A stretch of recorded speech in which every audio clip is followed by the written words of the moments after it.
ओम नमो भगवते वासुदेवाय। श्रीमद् भागवत महापुराण दसम स्कंद एकादश अध्याय। गोकुल से वृंदावन जाना और वत्सासुर और बकासुर का उद्धार। श्री सुखदेव जी कहते हैं, परीक्षित, वृक्षों के गिरने से जो भयंकर शब्द हुआ उसे नंद बाबा आदि गोपों ने भी सुना। उनके मन में यह शंका हो कि कहीं बिजली तो नहीं गिरी। सब के सब भयभीत होकर वृक्षों के पास आ गए। वहां पहुंचने पर उन लोगों ने देखा कि दोनों अर्जुन के वृक्ष गिर गए हैं। यद्यपि वृक्ष गिरने के कारण स्पष्ट था, वही उनके सामने ही रस्सी बंधा बालक उखल खींच रहा था, परंतु वे समझ न सके यह किसका काम है। तो ऐसी अचानक दुर्घटना कैसे घट गई, यह सोचकर कातर हो गए। उनकी बुद्धि भ्रमित हो गई। वहाँ कुछ बालक खेल रहे थे। उन्होंने कहा, अरे इसी कन्हैया का तो काम है। यह दोनों वृक्षों के बीच से ही होकर निकल रहा था। उखल तिरछा हो जाने पर दूसरी ओर इसने उसे खींचा और वृक्ष गिर पड़े। हमने तो इसमें से निकलते हुए दो पुरुष भी देखे हैं, परंतु गोपों ने बालकों की बात न मानी। वे कहने लगे, एक नन्हा सा बच्चा इतने बड़े वृक्ष को कैसे उखाड़ डाले, यह कभी संभव नहीं है। किसी से चित्त में श्री कृष्ण ने की पहले की लीलाओं का स्मरण करके संदेह भी हो गया। नंद बाबा ने देखा, उनका प्राणों से प्यारा बच्चा रस्सी से बंधा हुआ उखल घसीटा जा रहा है। वो हंसने लगे और जल्दी से आकर उसकी रस्सी का गांठ खोल दी। सर्वशक्तिमान भगवान कभी कभी गोपियों को फुसलाने से साधारण बालकों समान नाचने लगते, कभी भोले भाले अनजान बालक की तरह रोने लगते। वे अपने हाथ की कठपुतली उनके सर्वथा अधीन हो गए।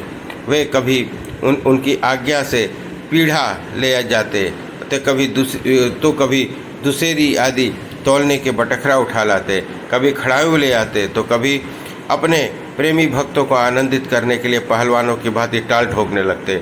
इस प्रकार सर्वशक्तिमान भगवान अपनी बाल लीलाओं से ब्रजवासियों की आनंदित करते और संसार में जो लोग उनके रहस्य को जानने वाले हैं उनको यह दिखलाते कि मैं अपने सेवक के वश में हूँ। एक कोई और फल बेचने वाली आकर पुकार उठी, फल ले लो फल। यह सुनते ही समस्त कर्म और उपासनाओं के फल देने वाले भगवान अच्युत फल खरीदने के लिए अपनी छोटी सी उंगलियों में अनाज लेकर दौड़ पड़े। उनकी उंगली में अनाज तो रास्ते में बिखर गए और फल बेचने वाली ने उनके दोनों हाथ में फल भर दिए। उन भगवान ने भी उसी फल रखने वाली टोकरी में रत्नों से भर दी। तदंतर एक दिन यमलार्जुन वृक्ष को तोड़ने वाले श्री कृष्ण और बलराम बालकों ने खेलते खेलते यमुना तट पर चले गए और खेलने में ही रम गए। तब रोहिणी देवी ने उन्हें पुकारा, ओ कृष्ण, ओ बलराम, जल्दी आओ। परंतु रोहिणी के पुकारने पर भी वह नहीं आए, क्योंकि उनका मन खेल में लग गया था। जब बुलाने पर वे दोनों बालक नहीं आए तो रोहिणी ने वात्सल्य स्नेही यशोदा को भेजा। श्री कृष्ण बलराम ग्वाल बालकों के साथ बहुत देर से खेल रहे थे। यशोदा जी ने जाकर उन्हें पुकारा। उस समय पुत्र की वात्सल्यता स्नेह के कारण उनके दोनों अस्त्रों से दूध चूने लगा। यशोदा जोर जोर से पुकारने लगी, मेरे प्यारे कन्हैया, ओ कृष्ण, कमल नयन, श्याम सुंदर बेटा, जल्दी आओ, अपनी माँ का दूध पी लो। देख, खेलते खेलते थक गए होगे बेटा, अब बस करो। देखो तो सही, तुम भूख से दुबले हो रहे हो। मेरे प्यारे बेटा राम, तुम तो समूचे कुल के आनंद देने वाले हो। अपने छोटे भाई को लेकर जल्दी से आ जाओ। देखो तो भाई, आज तुमने बहुत सवेरे कलेव किया था, अब तो तुम्हें कुछ खाना चाहिए। बेटा बलराम ब्रजराज भोजन करने के लिए बैठ गए हैं, परंतु अभी तक तुम्हारी बाट देख रहे हैं। आओ, अब हमें आनंदित करो। बालकों, सब तुम लोग को अपने अपने घर जाओ। देखो बेटा, देखो तो सही, तुम्हारा एक एक अंग धूल से लथपथ हो रहा है। आओ जल्दी से स्नान कर लो। आज तुम्हारा जन्म नक्षत्र है। पवित्र होकर ब्राह्मणों को गोदान करो। देखो देखो, तुम्हारे साथियों को अपनी माताओं ने नहला धुलाकर मीज पोछ कर कैसे सुंदर सुंदर गहने पहना दिए हैं। अब तुम भी नहा धोकर, खा पी कर, पहन ओढ़ कर खेलना। परीक्षित, माता यशोदा का संपूर्ण मन, प्राण, प्रेम बंधन से बंधा हुआ था। वे चराचर जगत की शिरोमणि भगवान को अपना पुत्र समझती और इस प्रकार कहकर एक हाथ से बलराम और दूसरे हाथ से कृष्ण को पकड़कर अपने घर ले आई। इसके बाद उन्होंने पुत्र के मंगल के लिए जो कुछ करना था बड़े प्रेम से किया। जब नंद बाबा आदि बड़े बूढ़े गोपों ने देखा कि महावन में तो बड़े बड़े उत्पात होने लगे हैं, तब वे लोग इकट्ठे होकर अब ब्रजवासियों ने क्या करना चाहिए इस विषय पर विचार करने लगे। इनमें से एक गोप ने का नाम था उपनंद। वे अवस्था में तो बड़े थे और ज्ञान में भी बहुत बड़े थे। उन्हें इस बात का पता चला कि किस प्रकार किस स्थान पर किस वस्तु का कैसा व्यवहार करना चाहिए। साथ ही वे यह भी जानते थे कि राम और श्याम सुखी रहें, उन पर कोई विपत्ति न आवे। उन्होंने कहा, भाइयों, अब यहाँ बड़े बड़े उत्पात होने लगे हैं जो बच्चों के लिए बहुत ही अनिष्टकारी हैं। इसलिए यदि हम लोग गोकुल निवासियों का भला चाहते हैं तो हमें यहाँ से अपना डेरा डंडा उठाकर कूच कर देना चाहिए। देखो, यह सामने बैठा हुआ नंदराय का लाडला सबसे पहले तो बच्चों के लिए काल स्वरूपिणी हत्यारी पूतना के चुंगल से किसी प्रकार छूटा। इसके बाद भगवान की दूसरी कृपा हुई, इसके ऊपर इतना बड़ा छकड़ा गिरते गिरते बचा।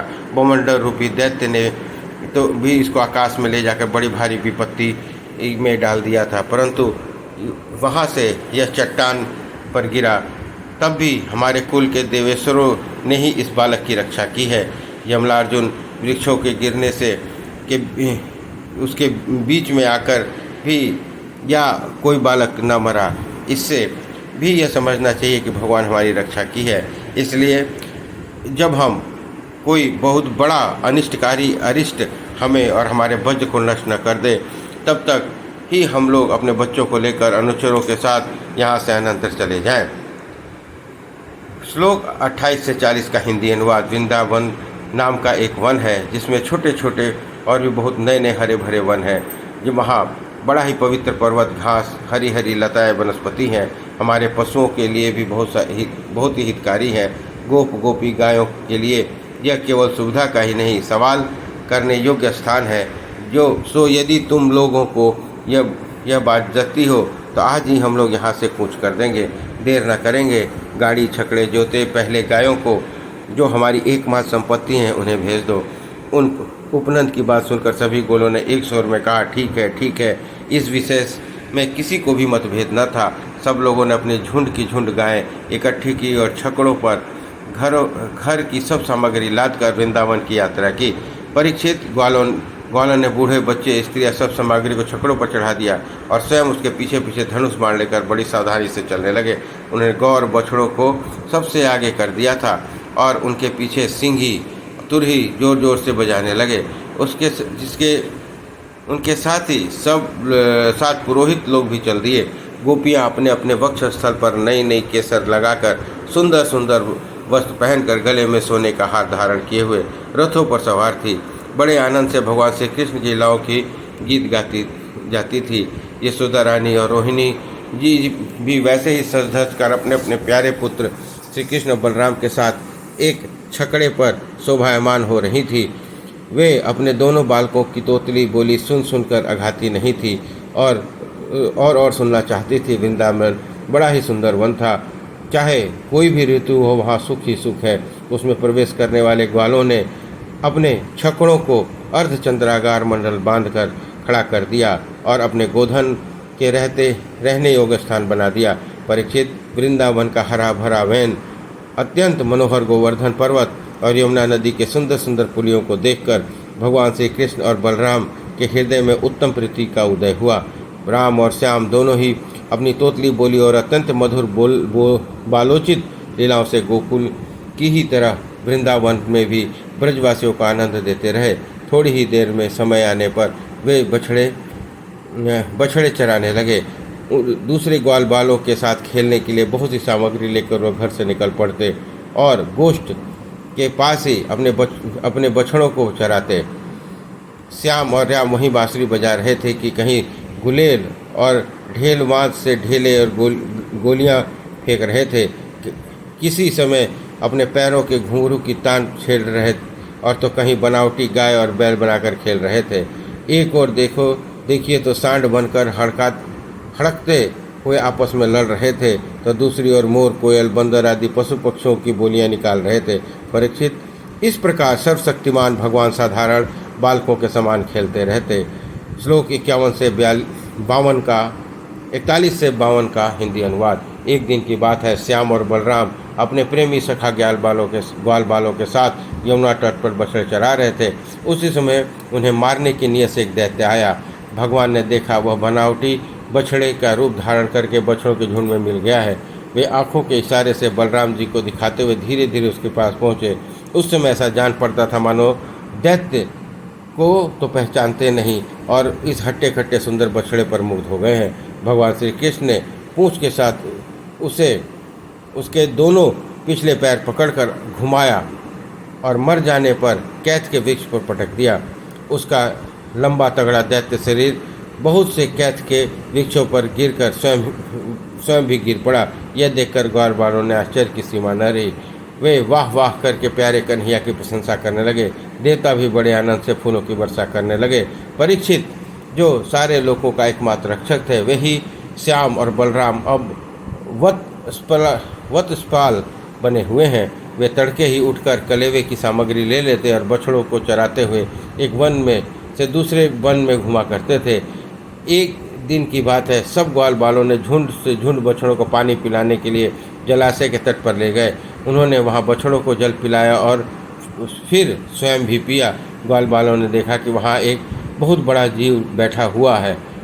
वह ऐसा मालूम पड़ता है मानो इंद्र के वज्र से कटकर कोई पहाड़ का टुकड़ा गिरा हो। ग्वाल बाल इसे देखकर डर गए और बक नाम का वह बड़ा भारी असुर था, जो बगुले के रूप धर वहां आया था।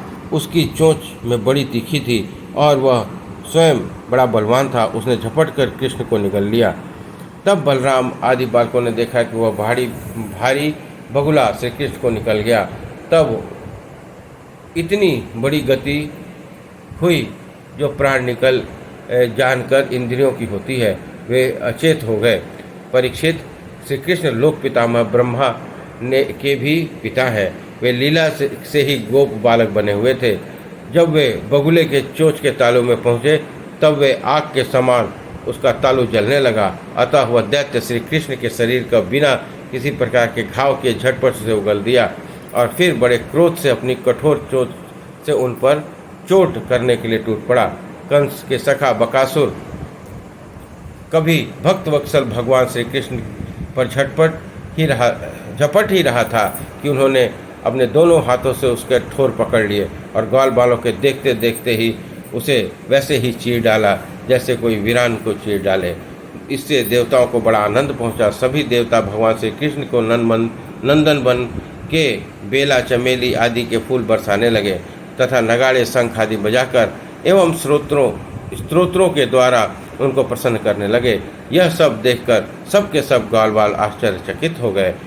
श्लोक 53 से 59 का हिंदी अनुवाद। जब बलराम आदि बालकों ने देखा कि श्री कृष्ण बगुले के मुंह से निकलकर हमारे पास आ गए हैं, तब उन्होंने ऐसा आनंद हुआ मानो प्राणों के संचार से इंद्रियां सचेत और आनंदित हो गई हैं। सब के सब भगवान को अलग अलग गले लगाया। इसके बाद अपने अपने बछड़े हाँककर सब ब्रज में गए और वहाँ उन्होंने घर के लोगों की सारी घटना का सुनाई। परीक्षित, बकासुर के वध की घटना सुनकर अब के सब गोप गोपी आश्चर्यचकित हो गए। उन्हें ऐसा जान पड़ा जैसे कन्हैया साक्षात मृत्यु के मुंह से ही लौटे हों। वे बड़ी उत्सुकता, प्रेम और आदर के कृष्ण को निहारने लगे। उनके नेत्र की प्यास बढ़ती ही जाती थी। इस प्रकार उन्हें तृप्ति न होती थी। वे आपस में कहने लगे, हाय हाय, ये कितने आश्चर्य की बात है। इस बालक को कई बार मृत्यु के मुंह में जाना पड़ा, परंतु जिन्होंने इसका अनिष्ट करना चाहा उनका ही अनिष्ट हुआ, क्योंकि उन्होंने पहले से ही दूसरों का अनिष्ट किया था। यह सब होने पर भी ये भयंकर असुर इसका कुछ भी न बिगाड़ पाते।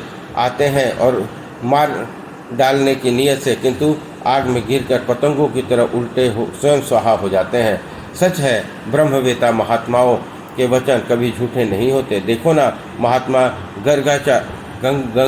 गर्गाचार्य ने जितनी बातें कही थी सब के सब 16 आने ठीक उतर रही हैं। नंद बाबा आदि गोपगण इसी प्रकार बड़े आदर से और आनंद से अपने श्याम और राम की बातें किया करते थे। वे इनमें इतने तन्मय रहते थे कि उन्हें संसार के दुख संकटों का पता ही न चलता। इसी प्रकार श्याम और बलराम ग्वाल बालों के साथ कभी आठ में चौली खेलते तो कभी पुल बांधते, कभी बंदरों की भांति उछलते कूदते तो कभी और कोई विचित्र खेल करते। इस प्रकार विलोचित खेलों से उन दोनों ने वज्र और अपनी बाल्य अवस्था व्यतीत की। इस प्रकार दसम स्कंध पूर्वार्ध 11वां अध्याय संपन्न हुआ। बोलिए कृष्ण भगवान की जय।